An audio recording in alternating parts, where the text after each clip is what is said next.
Welcome to A Leader Story, where we explore the unique paths of extraordinary leaders. In each episode, we ask the same 7 questions to our guests, revealing the diverse journeys and insights that shape their success. Join us as we uncover the stories that make each leader's experience truly one of a kind.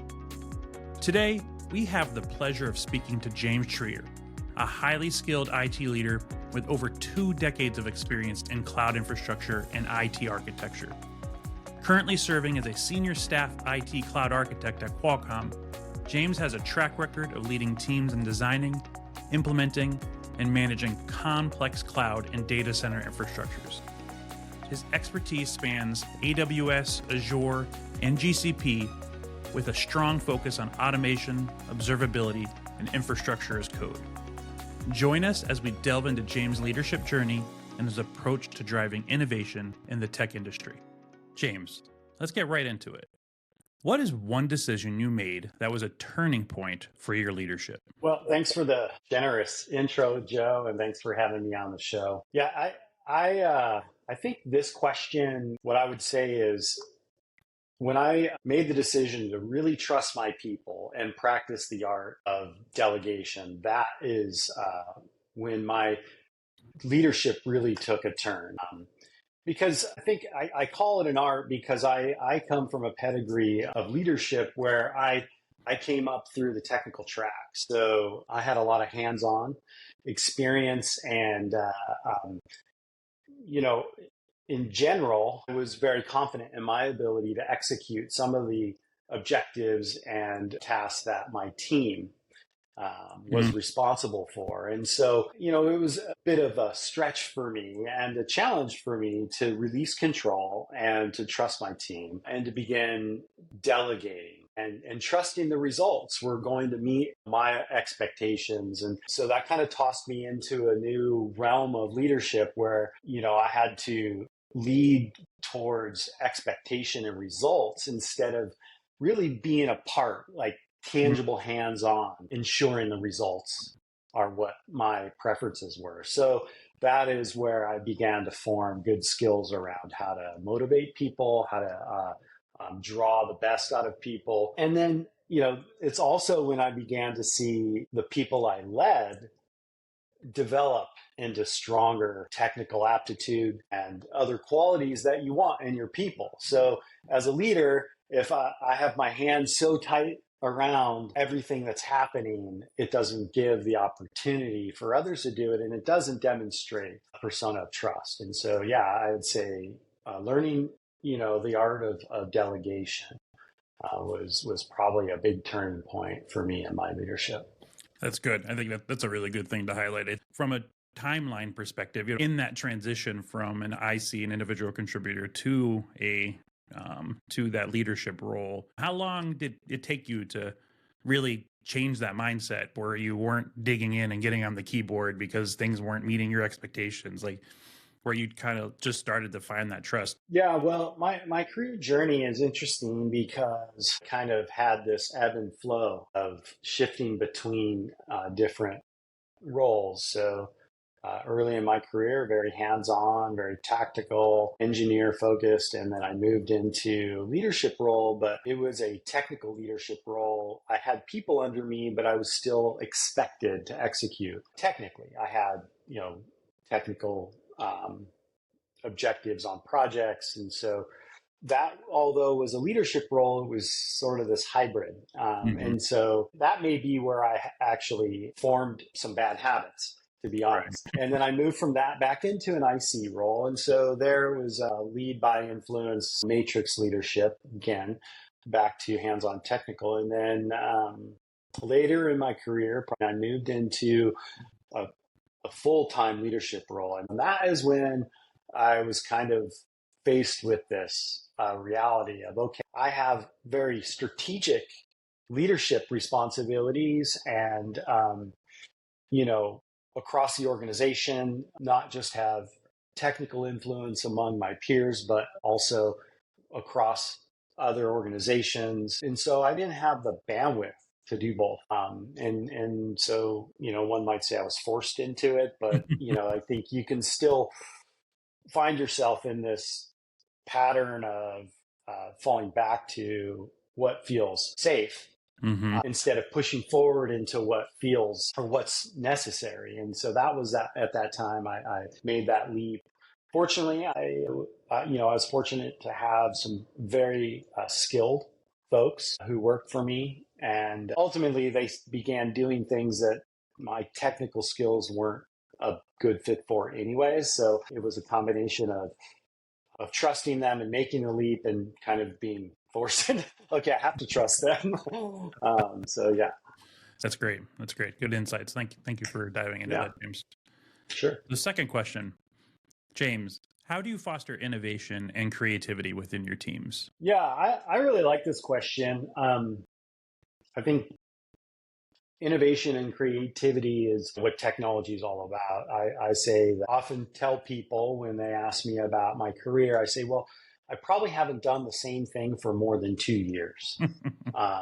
It's just might be slight deviation from what I'd previously done, but technology is always changing. And so as technologists or people in the technology field, we have to move with the technology or fall behind. And even if those movements are sort of macro within the same space, hey, I'm sort of a sysadmin, I've began to adopt some strategies around automation that maybe weren't those same strategies 10 years ago. But this reminds me of a quote by Mark Twain that I really love, and I'm going to read it so that I don't botch it. But it says, "There is no such thing as a new idea. It's impossible. We simply take a lot of old ideas and put them in a sort of mental kaleidoscope, and then we give them a turn and they make new and curious combinations." And that's kind of how I feel about innovation. I mean, if we think about the wheel, it's been around for thousands and thousands of years, right? And we've, as humans, have figured out how to use the wheel in a variety of different ways. And that's kind of how I see technology. If we could have a long conversation about how patterns repeat themselves in technology. But I think as it relates to, kind of fostering innovation and creativity, first of all, I think innovation is incremental. So, as you begin to adopt something new, some new creative approach to solving a problem, and you begin that journey, your team begins that journey, you discover, you go down a path that fails, you reset, you go back to what worked, and you try a new path. That's the whole journey of innovation. This whole concept of failing fast. But I guess to me, how I foster it in my teams is I try to encourage when we're adventuring down some new path, I try to encourage the team not to boil the ocean, to set very near-term, measurable objectives. And along that journey, you might discover a better way, or you might discover that there's more runway in this particular creative approach to solving a problem. Or you might get to that goal and say, it's perfect. But I think just not trying to boil the ocean, setting this, grandiose objective that ultimately becomes sort of a, minutia, deep mud that you can't move through. So I think innovation has to be very quick and iterative, failing fast, agile. And so I try to ensure those philosophies are forefront in the minds of my team. That's good. That's good insight. I like the word used, adventurous, because there's a bit of a venture to what you're doing from innovation and creativity. So that's good. That's awesome. Yeah. Cool. So let's go to the next question. James, how do you balance driving results with maintaining a positive team culture? Yeah. Well, I think first of all, this is really important as a leader. Ultimately, we should be results driven, right? That's what we're expected to do when we're put into a role as a leader. Usually the people who we report to want us to produce something, whatever it is. As a leader, we have to, as a leader, I have to come up with ways to ensure that is the result. At the same time, it's important for me to be conscientious of team morale and the culture of the team. I think that first, really maintaining team culture begins with understanding your team, understanding, what motivates each individual and meeting them there at that particular understanding. So in some cases, like myself, some folks are very, organized and sort of linearly driven, like, hey, I need a start and an end and steps between, while others might be a little bit more ad hoc and, and be able to multitask or move multiple things forward. So understanding that is really important to then developing a team culture that drives to results. And, and when I get better at that, understanding my people and how to put them tasks that matched, their sort of work stream, that's when I began to see better results. And, that doesn't discount like, hey, everybody has to meet a certain level of performance. You're not saying, hey, because this person works this way, they don't have to work as hard or they don't have to deliver as much. You kind of have to understand how they work best and then, have them deliver based on that capability. So as a leader, do you see the correlation between aligning to how they work their best and maintaining that positive team culture also? Like, is that what kind of just organically happens because they're aligned to how they operate better? I think so. Yeah, absolutely. It also goes, it's not just how they work, but also what their strengths are and what their weaknesses are, when everybody should be challenged. So where I have a weakness, I expect that my boss is going to challenge me in that. He's going to give me some expectation in that space to grow. But at the same time, I was hired for my strengths, not just my weaknesses. So there should be an emphasis there, like, hey, let's ensure that those value added skills that James brings to the table or employee X brings to the table are emphasized in the primary expectation of deliverable. While the weakness is, hey, we want to, those are development opportunities, I think. And then I think that's when, employee culture really is healthy. And then that helps drive results. That's good. That's good. So, James, can you describe a moment when you had to make a tough ethical decision? Yeah, I think, ethics are part of, I think, every day in business. Most companies have a certain ethical threshold and you go through, annual or maybe twice a year sort of training around that topic. But if I were to put this into a practical example, I'd probably have to, recall two situations with employees where, I had to address performance concerns. And those are really, the ethical decision. It goes back to there's a job that, as a company and as a leader, I need filled by this individual. But at the same time, I have to be sensitive to the individual's well-being, and circumstances. So that is really the ethical balance is, and we talked about, balancing driving results. And when you have an employee that isn't meeting, performance expectations, that impacts, the organization's ability to achieve results. So that has to be addressed. It's unfair not address it to other employees on the team.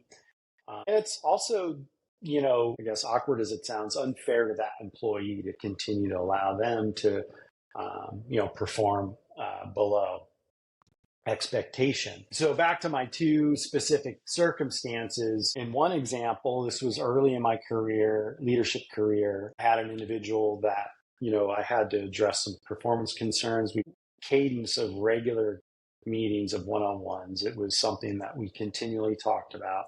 And it ultimately put this individual on a PIP, a performance improvement plan. And it was like a wake-up call. They said, wait a minute, oh, this is real. Like this isn't just some, every other week conversation we're having.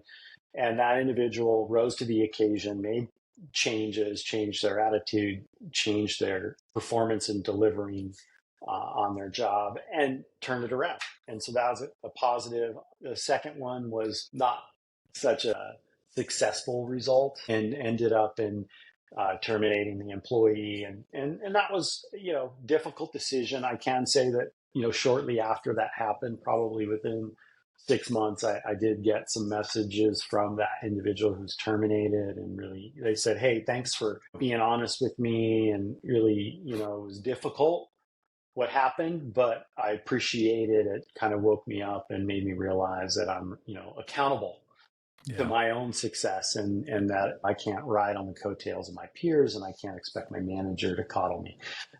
So it was a confirmation, but it still didn't make it any easier. Yeah.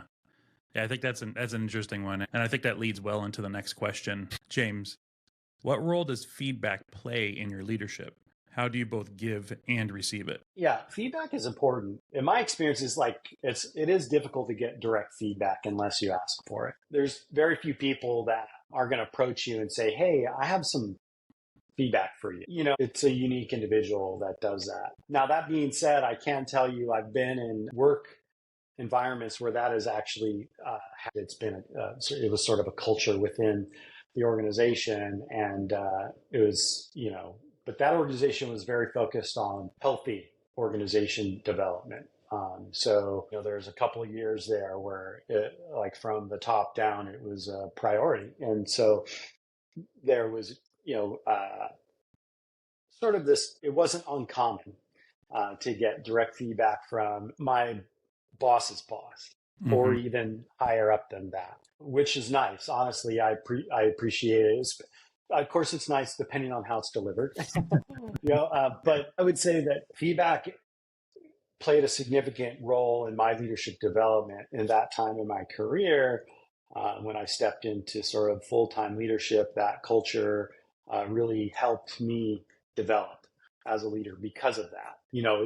I would say it's generally, it's easy to get feedback from your direct manager because you're probably talking to them frequently and they're giving you guidance on what they want you to do and what might be the best approach to achieve that, what you do well and what you should work on. But outside of that, like I said, it takes, you either have to be intentional and pursue it, or there has to be a culture of that within the organization. So how do I give feedback? I try, after my experience in that organization, I try to make it a priority to, give feedback and be positive about it and say, hey, I really like this and you did this really well. This was good information. Did you think about not? But if you use the word but, it basically terminates everything prior to what you just said. But I try to be, and I just used it, I try to be more inquisitive and cultivate the creative thought process of the individual that I'm trying to give feedback to. Make them an active participant in their own feedback process. Of course, there's always, most organizations have sort of this formal review process tied to merit and bonus and et cetera. And so that's always a good opportunity for feedback. I think that there are, examples when I've pursued giving feedback on specific individuals, either because I thought they did, an exemplary job or had been working above expectation, or even conversely, but make it constructive. So I think that kind of leads into the next question well, too, because I think feedback plays a role into this. James, how do you continue to grow and develop as a leader? Yeah, I guess the one-liner is always be open to, something outside of my own purview. I believe that as a leader, I'm only as good as the sum of the whole. And so if I don't value, the contributions of the folks on my team, and I don't promote their participation, then, I'm not I'm not fulfilling the role as a leader. And so continuing to grow, I think, means that I have to always scrub off previous misperceptions or perceptions of people, circumstances, technology, even. Wow, that's good. This product doesn't work because I've tried that one before. It's like, well, this is a different scenario where this. So I have to continue to scrub off my beliefs about, what I thought was truth before, or fact about this individual. But I would say that, that is a difficult process because I am a creature of habit. When I think I know something, I know it. And so I just ask my wife.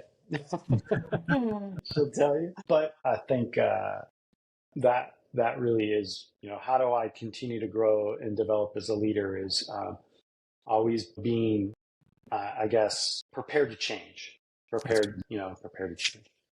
I like that. I like that a lot. I think let's talk about that a little bit more because I think Yes. I really like what you said around scrub off the perceptions. That's a really good thought. So, if any more thoughts around that? Yeah, well, and I think it's, the concept applies to a lot of the behaviors we do around developing as a leader. Like, say, for example, we read a book, and that book has, strategies for new leadership. Well, we can't take those strategies and apply them with our old thought process most of the time. Right? We have to change the way we're thinking about our leadership philosophy in order to adopt a new philosophy. So I think, it goes back to just being, we have to be willing to change, willing to see, a circumstance, an individual problem, in a new way. And it aligns well even to your quote with Mark Twain, right? Because it's basically every time you're adding that in, you're just twisting the kaleidoscope and seeing a new perspective. So that's good. I like that. That's going to stick with me for a while. I like that. Yeah. So good segue into the next question, James. James, what leadership book or books has influenced you the most, and why? I got it. It's been fun listening to the previous guests and how they've struggled to, pick one book, because there are a lot of great books. And some of the leaders, I feel pretty honored to be in the company of the leaders you've had on the show, because I know some of them personally, and I've been under their leadership and seen, how well they lead organizations, and others I've known for a long time, even though I've never worked directly under them. But they had a lot of different books. I was able to just pick one, not because there aren't a bunch that aren't good.